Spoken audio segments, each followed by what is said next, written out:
The final 8 are set in the Champions League as Chelsea takes care of business against Lille.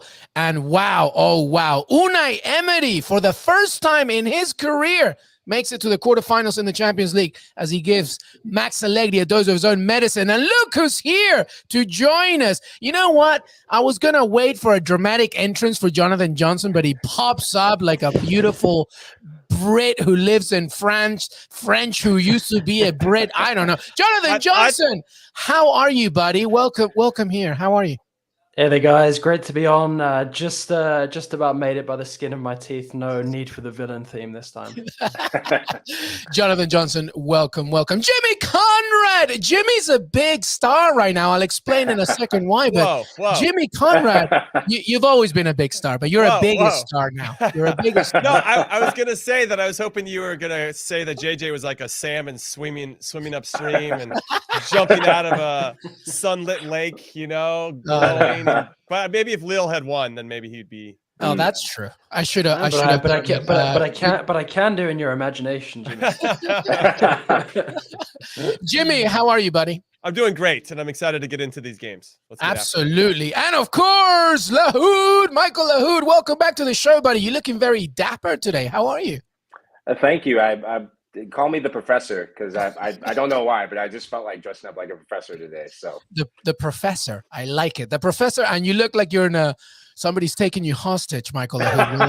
We need some more framed pictures behind you. He's a smart looking hostage. I like what. Oh yeah, hey, yeah, you got to sell it. You got to sell it to someone. They're treating you well. Whoever took you for hostage, they gave you some nice. You know what it is? I'm rewatching Homeland, so I just got a lot of that action. Hi everybody! Thank you so much for the comments already. Hi. How's it going? Welcome to the Champions League Qué Golazo Wednesday recap. Jonathan Johnson, Jimmy Conrad, Michael Lahoud will be talking about tonight's action. And of course, the final 8 is set, my friends. And some of you perhaps expected some of these teams. Some of you didn't. We will see. But before we get into that, by the way, I want to let you know we've got a $100 Paramount Plus gift card to give away today. To thank you. Well, actually, we're going to give it away in the weekend preview, but we're going to figure it out today. To thank you for all the support, 10,000 plus subscribers on YouTube. All you got to do, this is very easy. Drop your handle in the chat, either your Instagram or your Twitter, and tell us who you think is going to win the Champions League. You can just say one team name. That's it. I don't need an essay, right? Give us the handle name, who you think is going to win the Champions League, and our producer, Des Norris, or Lisa Roman, who's standing in today, will pick out one lucky viewer to enjoy the prize. And we'll announce today's winner in the weekend preview, and you'll get a DM from our producer via Qué Golazo. So make sure that you let us know the team that you think is going to win the Champions League and the handle. Before we get into any more as well, by the way, in soccer we trust. We are opening our family, everybody. Look at this. Jimmy Conrad, Heath Pierce, Charlie Davis. Wow, teammates and now hosts. Yeah, we sound like Talk to me about the show. Well, we sound like an injury lawyers, Have you been in an accident? We'll call Conrad, Davies, and Pierce at 1-800-INJURY-NOW. But no, I'm excited. Yeah, obviously, we're gonna dive in and get into some of the fun stuff around U.S. men's national team. I got to interview Jordan Morris. That happened today. That'll be out in a little while. So yes, we're coming out firing in this one, and of course we have some big games coming up, and then the World Cup draw once we qualify. Of course, I'm very confident, and then we'll take it from there. But the roster announcement's happening tomorrow night, so I'm excited to get into that. That'll be our very first episode, so it's exciting. In soccer we trust. Let's go. So many great things about this. Well done. I'm so happy. Jimmy, by the way, and Heath will still be part of Qué Golazo. We're just not going to hear or see them as much as you think because they're going to put a lot of attention in Soccer We Trust. Michael, you're going to be, going from one to the other, hopefully, right? Jumping in on in Soccer We Trust, of course, because there's a lot of MLS talk and, obviously international talk. And obviously we'll bring you back here as well. You're excited about that?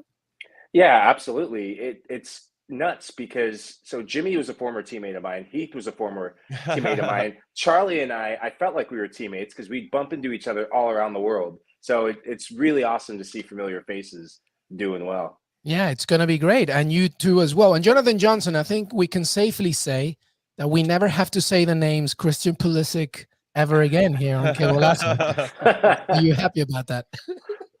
Hey, it's not always that bad. I mean, picking through the Champions League bones with you guys, even if it does come at the expense of a French team. I mean, of course, he had to score in both legs, but no, it's I'm excited for this. There's so much great content coming out from all the guys in the team all the time. So really excited to see what Jimmy and Heath have cooking up for us. Absolutely, it's going to be great. In Soccer We Trust, make sure that you there's already a Twitter account. Make sure that you follow them. Make sure that you go on YouTube and subscribe as well. By the way, because all the commentary, it's 3 times a week, but there's going to be much more. And as Jimmy said, by the way, the first one drops tomorrow, Jimmy, right? It does, yes, around the roster announcement. So we're excited to see who is on it and who is being left off. I'm sure there's going to be plenty to talk about. I love it. I love it. In Soccer We Trust. Well, in Soccer We Trust here as well. And in the Champions League we trust. Well, not so much if you're Max Lady, I guess, but we'll talk about that in a second. Let's begin with the game that, you know, we might as well get it on. Get on with it, Jonathan Johnson. Lille against Chelsea. There was a little bit of hope at the beginning of this game due to that penalty. Of course, you thought maybe there was some kind of comeback, but no. Chelsea, despite the off-the-field issues, make it happen, go through against Lille. Give me your thoughts overall about this game and, you know, the valiant, I guess, albeit unsuccessful effort of Lille against Chelsea.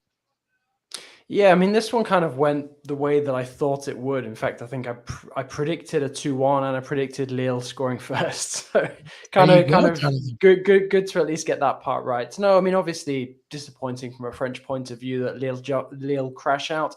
But to be honest, it was expected. It was expected even before the first leg played. You know, they gave a good account of themselves, and I think that's the most we probably could have asked for really in this scenario. I will say that I think it is impressive, sort of what Tuchel and this Chelsea side are doing at the moment, sort of blocking out all of that noise around the team, just focusing, you know, getting down to it. Grinding out these results. That's 5 straight wins now in all competitions, you know, and they're going to face a testing atmosphere at the Riverside Stadium, partly of their own making this weekend. So I'm curious to see how that one plays out before the international break. But just so many questions around Chelsea, pretty much all of them off the pitch at this moment in time. But, you know, I think logically Chelsea were the team that was always going to progress here, and you know, logic prevailed this time. Yeah, I'll jump in and say Christian Pulisic, baby, let's go. The LeBron James of soccer, William. Well done. LeBron James of soccer. Did you see that? You saw that, right, Jimmy? Unbelievable. Yes. Yeah. LeBron with the Pulisic shirt. Which is amazing as well. There's just a lot of Pulisic love, and deservedly so. He's in great form right now, which obviously is great for us on the In Soccer We Trust podcast. Shameless plug. Good go. For the World Cup qualifying window and for everything else that we need him to step up and be the guy for us in those really important games. But what I really liked about Chelsea was that Jorginho actually had a pretty poor first half. The penalty was called on him, but he ended up playing a very, very nice pass to Christian Pulisic so he could hit it first time. I don't know if that was spoke about enough in the commentary, where the weight of that pass was really something special and a way for Jorginho in particular to totally redeem himself to get the game level again. But a nice tidy finish from Christian Pulisic. For me, and I'm kind of curious about JJ's thoughts on this after we hear from Lahizzle over there, Mike Lahoud, is that the set piece or whatever, the cross that ended up Lille hit off the post. That for me was almost because a couple minutes later, it felt like a couple minutes later, Chelsea hit the back of the net off of Azpilicueta's knee when Timo Weah was caught sleeping, unfortunately, at the back post. But it's a game of fine margins, and I think Chelsea have enough experience in this to really see it through. And it's just unfortunate for Lille. I thought they actually were pretty positive, and I didn't mind their lineup so much, and I liked their intensity. But sometimes those little plays make the biggest difference. And we're talking inches with the post. And obviously, if Timo Weah switched on or something a little bit different happens on that other one, they could have maybe got a draw to this. Maybe a draw was a deserved result. That doesn't see him through. But, you know, they're not too far off of it. I think obviously they have some work to do. We all know a little bit about Lille's situation after winning Liga last season to now being in 6th or 7th mid-table and not really being that threatening. But congratulations to Chelsea. I just want to say also Thomas Tuchel has set a new record for Champions League games won in his first 50. He's got 32 wins out of 50 games. Before that was Zinedine Zidane, who's now in second with 31. Wow. So shout out to Tuchel. He knows what he's doing in these competitions. JJ knows it well. Makes me wonder if PSG regrets letting Thomas Tuchel go. But conversation for another time. Take it away, Lahoud. You took the words right out of my mouth. The person who deserves the most credit, yes, Pulisic is coming up with the goals, is Thomas Tuchel. To be the manager of a Chelsea, forget team, organization that's falling apart, that is no easy task. To get this team bound together and playing like a team, it's incredible. The work he did last year to deliver the Champions League is one thing. If he's to maintain Champions League soccer and, say, get to the semifinal round, build a statue next to Dennis Wise. Wow. I'm telling you, I'm telling you, this is incredible. Maybe trash the statue if they lose next game. But I'm telling you, it doesn't take away from the fact that this guy is such a good manager, doesn't get talked about enough. I think the bad press that Chelsea's getting, deservedly so, because of Abramovich and that dealings with the world game and politics, it just doesn't do enough service for what this Chelsea team is doing. And a player that I thought he was a little bit kind of missing in this game was Kai Havertz. He's been their main goal-scoring threat in the past 2 months. I thought him and Pulisic, they have an understanding. Havertz likes to start central, and his ability to have that free roll to drop deep off the shoulders of the two Lille defensive midfielders is such a handful to deal with. And also he likes to drift out wide. That interchange between him and Pulisic, that's a handful. Mind you, Romelu Lukaku is still coming off the bench in the 74th minute of games for Chelsea FC, and they are progressing to this next stage. Yeah, good point. Yeah, Mike raised some really good points there. And I mean, I kind of feel like it's almost kind of a trivial observation at this moment in time that Tuchel is actually outlasting a board, which is not usually the trend with him. But, I think the way that he's handled himself during this crisis at this moment in time is really testament to, I think, all the lessons that he's learned from his spells with PSG, from his spells with Borussia Dortmund. He's had the success that he certainly merits for his managerial ability. And now we're seeing it sort of in all its glory in the fact that he's managing to keep this Chelsea side together as a coherent outfit while everything else is just, going to hell in a handbasket away from the pitch. Going back to Jimmy's point about Lille's chance when they hit the woodwork in the match. Yeah, you're right. Those are the fine margins. I would love to have known what Lille could have done with Renato Sanchez fit and on the pitch, because he's made such a difference for them. We saw how good he was in that first leg.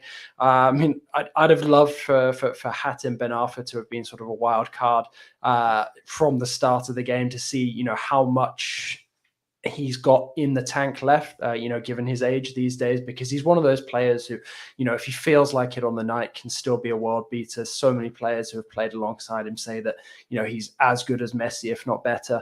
But it just wasn't to be for Lille, unfortunately. But kudos to Chelsea for getting it done, grinding it out. And I'm really curious to see who they get in the quarterfinals now. But obviously, there is this sort of shadow hanging over Chelsea, and the fact that we're now hearing that they might even be playing any future Champions League games for the remainder of this season behind closed doors. What I'll jump in and say is that at least they're used to it with the pandemic. It's not like this completely, something they've never gone through before.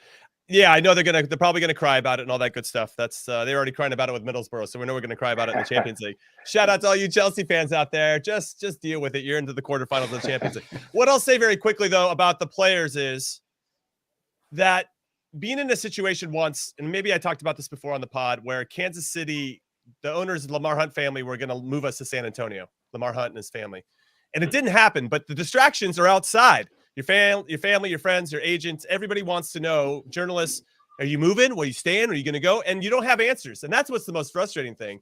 And what ends up being the safest place for you where you can be yourself and relax is on the field.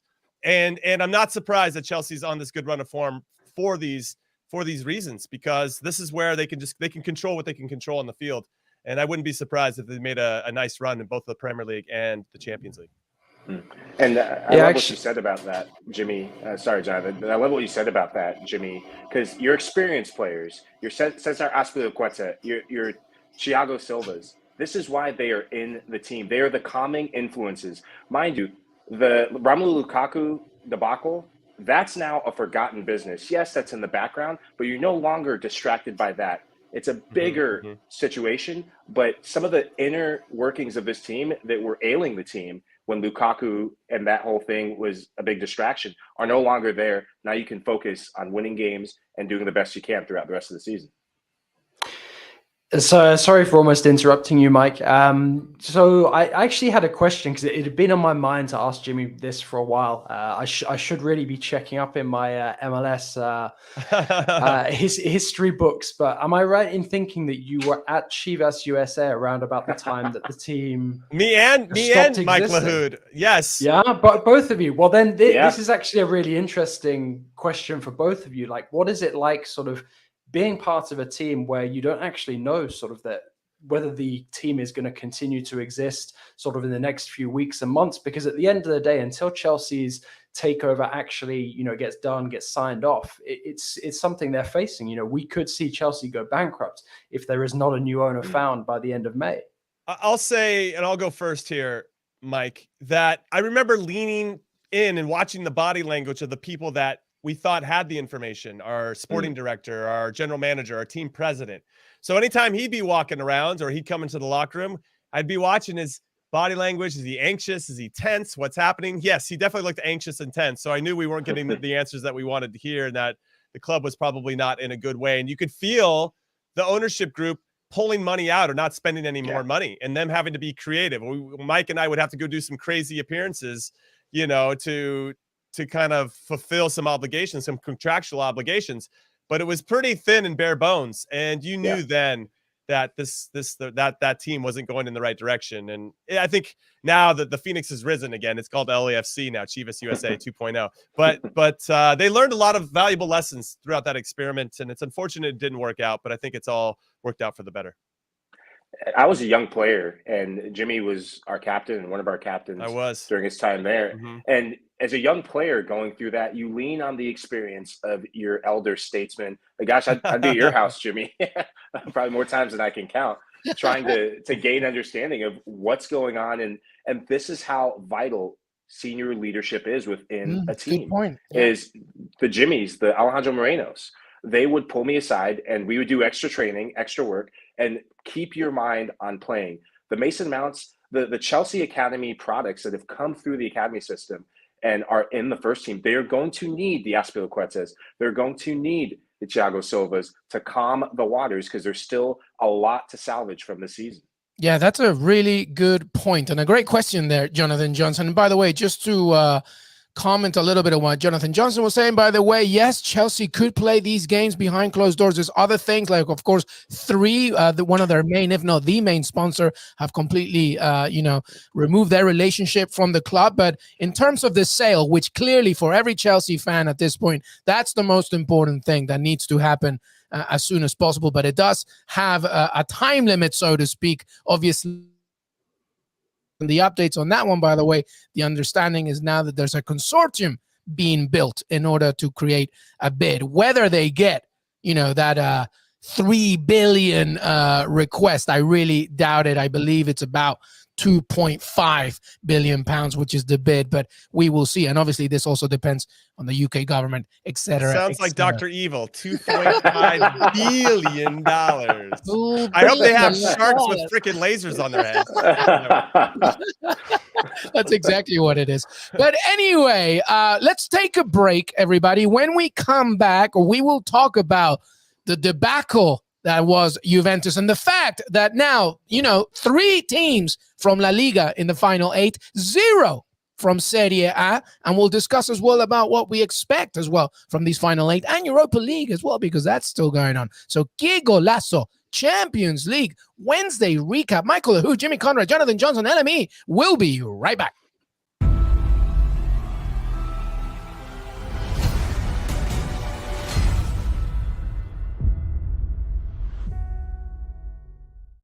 Welcome back, everybody. Qué Golazo Champions League Wednesday recap. This was it of the round of 16. Now we're in the final 8. But before we go into that, and as well, by the way, there was some Premier League action today as well. We'll talk about that in a second. But wanted to talk about Juventus and Villarreal. This was always going to be an intriguing matchup, obviously. Max Allegri against Unai Emery, a manager that's very experienced in Europe. Well, both of them, right? But Unai Emery has never really gone beyond the round of 16 in the Champions League. He visits Juventus and 3-0 on the night. Unbelievable. Michael, let's begin with you. What did you expect in this game? And now I guess it was a dose of Max Allegri's own medicine from Unai Emery. Is that what you saw?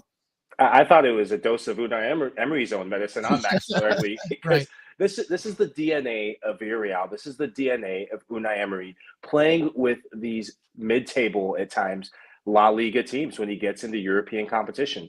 This is how he ended up winning the Europa League, is defense first. It was a battle of the 4-4-2 system. Juve in a 4-4-2, Villarreal in a 4-4-2. And the goal of the game was do not allow anything centrally. And I thought Juve were very poor in the final third in terms of quality.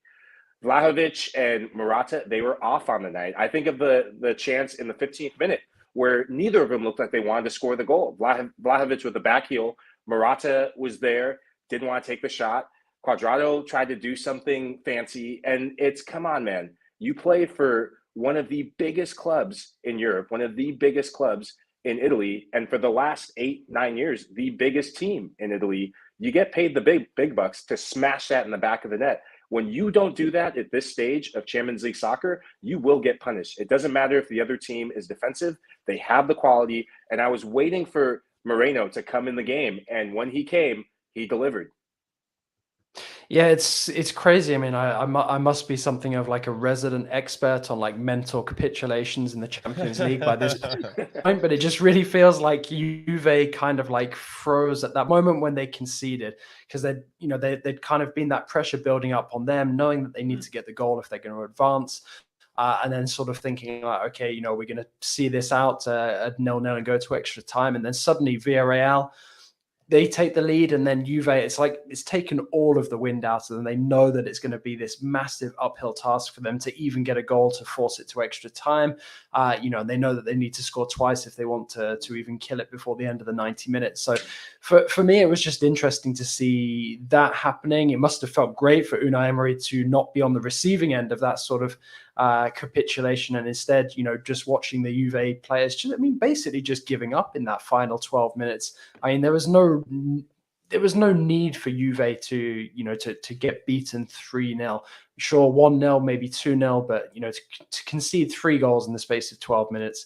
I think that just showed that they really sort of switched off after conceding that goal and basically threw in the towel, which I think for Allegri would be really disappointing. But I also think as well, had Juve gone through it, probably would have papered over some of the cracks. We've seen a bit of a resurgence from them in Serie A in recent weeks, but there's a lot of work to do with this Juve squad. I mean, there's quite a few teams in Europe, still progressing in the Champions League, like Real, for example, where despite the fact that they're going deep, there is still a major overhaul needed in terms of personnel. And I think Juve are going to be busy this summer because there's a lot of, I wouldn't say necessarily dead wood, but players that don't necessarily fit right in that squad. Certainly not with Allegri in charge.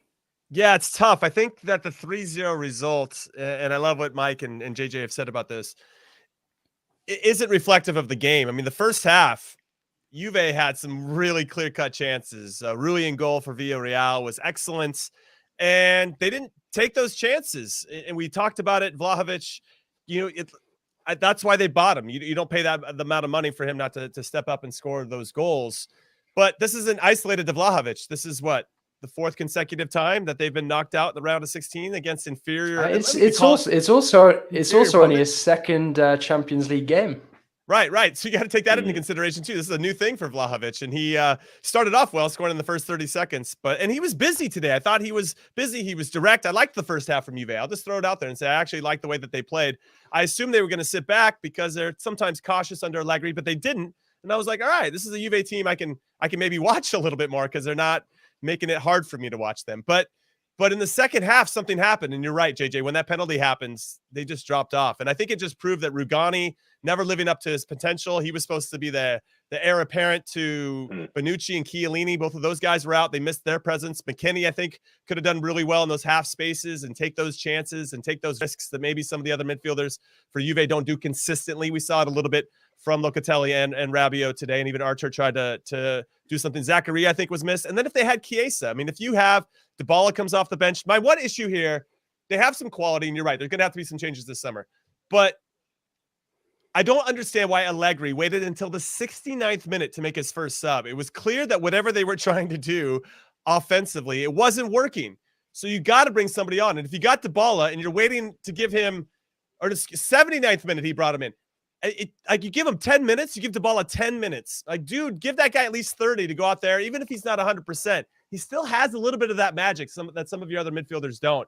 And I thought that was a big mistake. And I don't know. I think Allegri got some of this wrong, but it's unfortunate they didn't take their chances. Fair play to Villarreal. It looked very eerily similar to the Europa League final last season against Manchester United, where everybody sacked behind the ball, and then Gerard Moreno scored on a set piece, and they took their one chance and tried to force players that aren't very good with playing it to try to play out of the back. I'm looking at you, Lindelof and Bailly, and it worked, right? They got the penalties, and they made it work. But it's tough. It's tough. Go ahead, take it. I was going to say that there's an argument to be, there's an, I think a lot of the argument is going to be, well, Juventus were missing some key players. Well, so were Villarreal, actually, because Moreno didn't come in until later, by the way. Allegri, by the way, said after the game, we played well for 75 minutes.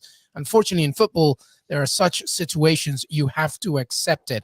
It's interesting, that kind of language there. I see it as simple as this. I agree, Jimmy. I think Juventus's first half situation was actually decent. It's just that overall, Unai Emery was compact. They figured it out. And when you have somebody like Arnaud Danjuma, who, by the way, has been really good in this competition, then, anything can happen. The fact is, and Michael, you can end it here, the fact is no Serie A team in the quarterfinals. That's, for all the successes that we're talking about, how well Italian teams are doing, etc. And of course, we don't want to, SHIT on our own parade because we have the rights to the Serie A. But no Italian teams in the final eight is a big deal.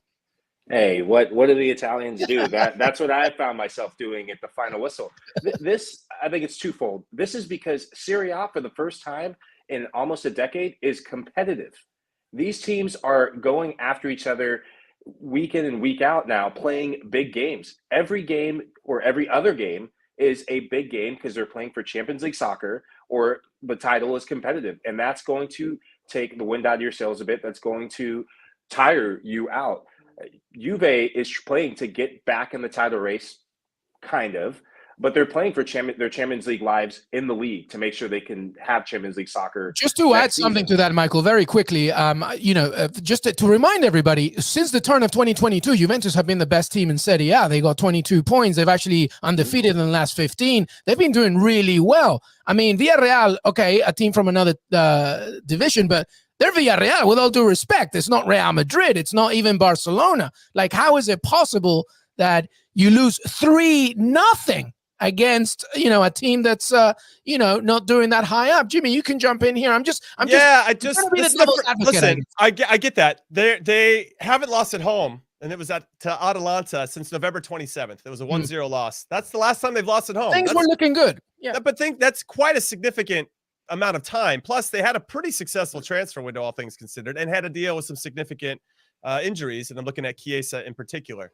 I think that Juve's issues are bigger than this particular season. When we look at the knockout round, since they signed Cristiano Ronaldo 3 years ago, they lost to Lyon, they lost to Porto, they lost to Ajax, and they now lost to Villarreal. On paper, based on history, they should be better than all of those teams, and they just weren't. And so is that reflective of just this group of players, or is this something bigger? That's something to take into consideration. Also, with Juve being one of the clubs that's spearheading the Super League, I will laugh my goddamn ass off when they get bounced early in the future Super League, and then they're going to want to create a Super League so that only they can win it. You know what I mean? So, like, I don't know what Juve's plan is, but I don't know if it's working out too well. Yeah, there definitely is like an element of poetic justice that it's sort of not one of the real elite Spanish teams, that has dumped Juve out, given their views on, those smaller teams like, the likes of Atalanta, competing and and having success in Europe. But I think, again, this brings me back to my point where, this is a new Juve. They're trying to rejuvenate themselves, for want of a better word, or not. It's good. They're rebuilding themselves. There's no Paratici to oversee the transfer window anymore. Like I said, there's still quite a few players that they're either going to have to move on or move on from, because there's still so many aging figures in that squad. There's question marks over Dybala's future with his contract situation, and despite his age, is he a player that Juve wants to try and build with moving forward? Chiesa, the injury, Jimmy's right, hugely important given how influential he was. So there's a lot of work to do, and I think that it was only natural that Juve weren't suddenly going to get rid of Cristiano Ronaldo and just win the Serie A title, go on a deep run in the Champions League and potentially go all the way and win it. It's going to take time to rebuild, and now they've committed to Allegri. They're going to have to do it his way. Yeah, Michael, wrap it up. As Serie A teams no longer in the Champions League, what do you make of it? I think it's disappointing, especially because of the excitement of Serie A action and how competitive Serie A is. Again, I thought Juve were going to have enough quality, especially with the chances they created. They should have put them to the sword in the first half. If they get a goal, Villarreal is a stingy team, and they're a team of character. Villarreal, I think their game plan was to keep it 0-0 as long as possible, like they showed, and maybe get one goal. But the pressure is just mounting too much on Juventus to deliver in both the league and the Champions League. Mind you, the Champions League is still their most coveted trophy. And I think it's just too much for them right now, given the players that they have. Yeah, we will see if they can hold on to that fourth spot in the in Serie A in order to get Champions League for next season. Thank you so much for still being part of our show. Wednesday, Qué Golazo Champions League recap. By the way, we got a Paramount Plus $100 gift card to give you. Just give us your handle. Tell us what team you think is going to win the Champions League, and we will hopefully give it to you. I mean, amazing, right? All right, let's move on. Actually, let's do this. Let's quickly talk about the Premier League for a second. Tottenham winning against Brighton. So Antonio Conte sort of hopefully or luckily, or I don't know. I didn't see much of it, but I saw a good goal from Harry Kane. I think that's what I did. But, they're still in contention, I guess, for a European spot. I guess not as much for the Champions League, but we don't know yet because Liverpool beat a very good Arsenal side that really should have gotten something out of it, but in the end, it didn't happen, and Liverpool win. And now that means, everybody, that Liverpool is 1 point behind Man City, and they're both playing against each other next month. Jimmy Conrad, the Premier League is getting exciting. I don't know, we're talking Champions League, but hey, look what Liverpool's doing. Obviously, this is a massive game, and if Arsenal can get back up to the Arsenal of old, then this would be like a Champions League game between two decorated clubs. They're not at that level. And I think they were close, and they've been in a good run of form. They'd won 5 straight, but then you have Liverpool that has won 8 straight games in all competitions and just absolutely cruising. And I think that Liverpool are just a little bit farther along in their timeline as opposed to Arsenal. Arsenal, I think, have identified who they want to be and how they want to play. Now they just have to continue to get better at that particular style and with that particular group of players. It didn't help that Ramsdale gave up a pretty soft goal at the near post on Jota. And it didn't help that after Jota scored, 2 minutes later, Jurgen Klopp's like, you know what? I'm going to bring on Firmino and Mo Salah now. Hopefully that's okay with everybody. And then Bobby Firmino scores a very excellent goal to put the game away. And I think it's just the quality that not only that Jurgen Klopp can start and bring off the bench, that has a little bit more, but just the experience as well. I mean, that's a team that knows what they're doing. They know how to get results. And now they're 1 point away from really, overtaking City. I mean, it didn't seem like it was possible maybe a month ago, but here we are, and it's all to play for. It's possible. Fantastic. Yeah. And really quickly about Spurs, they're not too far off of it, to be honest. I mean, they are on 48 points now with this win. They're on 28 games. Arsenal on 27 games, only 3 points ahead of them. And then you have United and West Ham on 50 and 48, respectively. They've played 29. So Tottenham's still in the shout. In there with a shout to potentially qualify for especially because JJ, Arsenal will lose on Saturday anyway, right? So yeah, absolutely. I hope so. Sadly, it's probably too late for our European hopes now, especially after the result last weekend. But with regards to that, I mean, especially curious now to see what happens with United.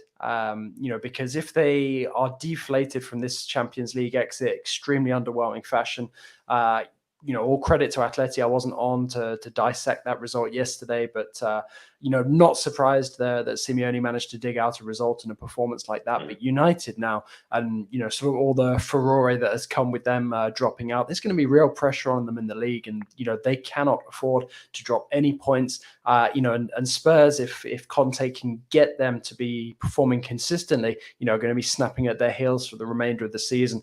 I mean, I think for Arsenal, Jimmy's right with regards to Ramsdale. It doesn't help, when that sort of goal breaks the ice, and ultimately makes the difference in a game like that. I thought Arsenal gave a very good account of themselves, from the bits that I managed to tune in and catch. But I remember we were talking about this on the pod maybe a month ago, where Liverpool just had to concentrate on their games in hand, because I think they had 1 or 2 matches ahead of City. And if they could eat up those points, then there was a chance that City would, maybe get a bit complacent or something like that, going back into the Champions League. And, that's what's happened. And now it's created this fantastic opportunity for a showdown, and I hope it's just going to live up to the billing, because it really does, look like it's going to be really, really exciting to watch.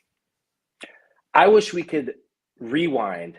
This is a shout out to one James Conrad, who is on this show. I want to rewind to a comment that was made a week ago. I don't remember. Which was, yes. I think amnesia has a funny way of coming on the I retired due to concussions, Michael. Be gentle.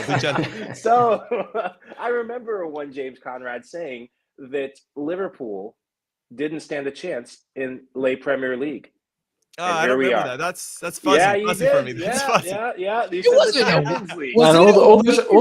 All those concussions must come from banging your head against the desk with a really terrible view.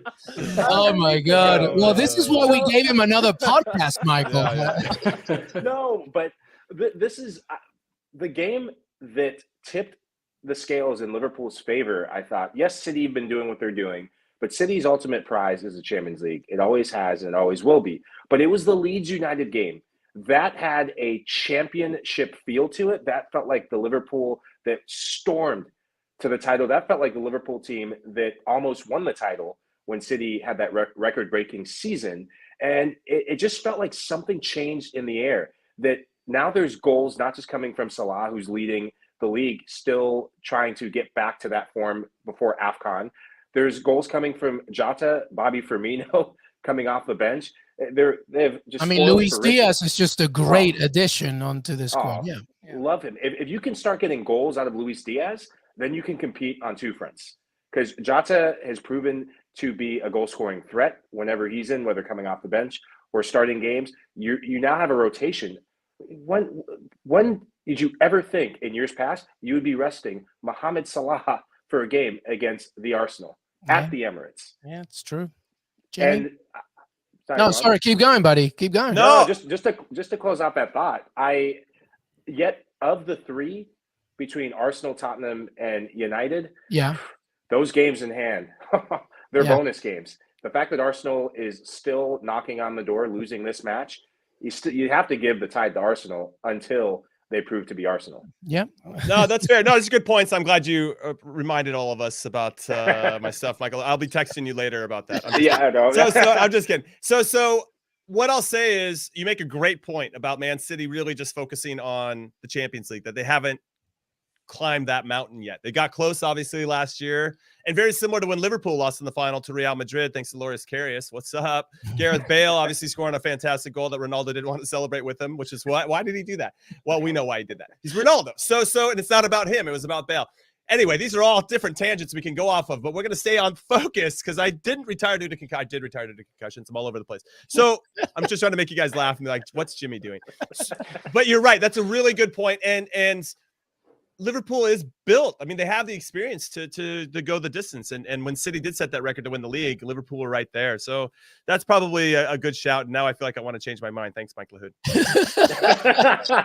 I see the bubbles forming in the chat. I think I just sign off now. No, but it's a good point. But regardless of anything, one thing is abundantly clear. There is a Premier League title race, and it's going to be really great to see what happens next month when both teams face each other. Very quickly on men's against Dortmund, how did Gio Reyna do in this one? Jimmy, did you see any of it? Anybody? He had an assist. Yes, it was the game-winning goal by Axel Witsel, and it was a game-winning assist off a set piece by Gio Reyna. So a couple players in good form heading into this window. In soccer, we trust, and in these boys, we trust to help us qualify for the World Cup. Let's go. Very, very good. All right, listen, let's finish up today, by the way, by just quickly discussing, and by the way, Europa League action, of course, and don't forget, we've been talking about it as part of our Champions League preview, which also has our Europa League preview, so make sure you tune in to that one. And Michael Lahoud has now turned into the Batman. Look at that shadow. Hey. Oh no, I know what it is. It's those who have taken you hostage saying, all right, you have 10 minutes. Just blink twice if you're We're moving you to another location. Let's do some fun thing here. By the way, Friday's draw, we have a live stream, Qué Golazo live stream, starting at 6:45 Eastern.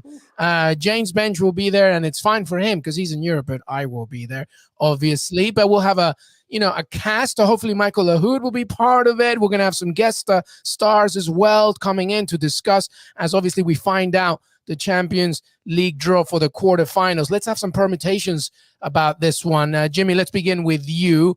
And JJ, you jump. Michael, you go after that. I want to know, first of all, the team to avoid. What do you think out of these 8? I mean, it gets tricky now because it's the Elite 8. Now we're really getting into the teams that really do belong to be here. Even Benfica, I'm talking about them as well. Who would be the team to avoid, do you think? Well, that's a great question. Jeez. I guess Villarreal seems like a team you might want to avoid just because it's going to be a grind the whole time. I'm actually looking forward to this draw because I want to see Atletico Madrid play Real Madrid. I want to see Liverpool play Manchester City over 2 legs. I want to see Man City or Chelsea versus Bayern Munich, or Man City. You know what? Let's change it. Liverpool and Chelsea. And then I want to see Man City versus Bayern over 2 legs. That would be a real treat. And then Benfica Villarreal can fight it out for that last semifinal spot. But that's a great, great question. You have a lot of teams in good form, feeling good about themselves, getting players that are getting healthy again. And this is going to be some cracking affairs in the quarterfinals. Yeah, I agree with that. I definitely think that Benfica and Villarreal are probably the 2 teams that clubs are now looking at thinking like, well, we wanted them before, but not quite sure, seeing as that, they've managed to pull off these results. I mean, I think Benfica, the thing that was is so interesting about them is if they're able to consistently soak up that kind of pressure defensively as they were able to do. You look at that backline; it's really experienced. Otamendi, Vertonghen, and then a Grimaldo getting forward on the left. With somebody like Nunez up top, you only need that one chance across the 2 legs, keep things tight at the back, and suddenly they could be going a bit further than the quarterfinals. Ultimately, I think the road will probably end here for them. They'll probably end up getting somebody like a Bayern. Again, they met in the group stage, but I do think that Villarreal result will have raised a few eyebrows. Obviously, people will be looking at how it exploded in the final 12 minutes, but they are one of those sides that, the fellow coaches will be looking at Unai Emery thinking like, well, maybe he's cracked the code. Maybe he's ready to step up from being a Europa League specialist to doing it on the Champions League stage as well. Michael? I think, and I'm still salty about yesterday's game at Old Trafford, so I've got to give them a shout. I'm super. You can see the salt just oozing off my forehead. But I say Atletico Madrid. There's a resurgence in form for them, and the Champions League that's a make or break competition for teams. Obviously, if you lose, you go home. If you win, it can turn your season around. And the resurgence of the rivalry between them and Barcelona for that last Champions League spot, that's galvanized them a bit and made them competitive. They're a team that thrives off competition and backs up against the wall. And I think that 2 front, them competing in La Liga and them competing in Europe, I would not want to face them. If I'm City and Bayern, I just desperately want Benfica. I feel like Bayern's going to get Benfica because, well, they always do. But their group stages, it seems like they're wedded to each other. And if you're City, gosh, you don't want to play anyone in your league because the Premier League teams are going to be up for it. But my money goes to Atletico. I need a Madrid derby in this. I want that too. I need that Madrid derby. I know it's happening in the league later on as well. I think it's in May, but I need it. And I'm with you, Jimmy. I need to see Tuchel against Klopp ×2. I want to see that. That would be nice. And I want to see Lewandowski against Man City. I want to see that, especially over 2 legs too. Yes. They can. That's a relax, right? But they can demonstrate a little bit more of their quality and not necessarily have to adhere to just sitting back, absorbing whatever it is. They have to at some point stretch themselves out. I don't know. I guess we saw Villarreal and Benfica try to do that, and it worked. So I could be proven wrong. But all right then. Given who we've been talking about, why don't we flip the question now and say who does everyone want to draw? Because in my opinion, the team that everyone wants to draw is Real Madrid, despite the way they knocked PSG out. Because I think ultimately, over those 2 legs, there was only half an hour where Real really looked capable of going through. Interesting. Benzema doesn't scare you? There's something. I mean, Benfica and Villarreal are probably the obvious choices, but I would say that just on paper. But there's something about the inferiority complex in this competition with Man City that intrigues me. And maybe you could, if you could score first against them, and they could start to get that doubt. Then Pep starts to over tinker with his lineups and his tactics, and it doesn't work because I think they are a team that I think you can outmuscle at times, right? I mean, they try to keep the ball on the ground, and even though they, for the most part, dodge and are so good at just keeping the ball, you can't even get close to them to be physical. I think there's some teams, and Borussia Dortmund did it, I think, last year, right, over 2 legs, where they tried to play and they also were physical with them, and it wasn't something that I thought City handled very well, despite the fact that they got through.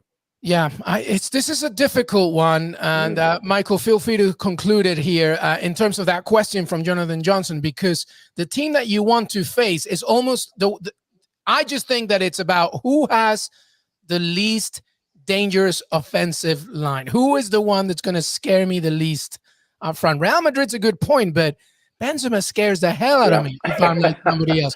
Darwin Núñez did his thing in the previous game against Ajax, but I have to go with Benfica. I just think that, ultimately everybody else has a striker or an offensive player that scares the bejesus out of me.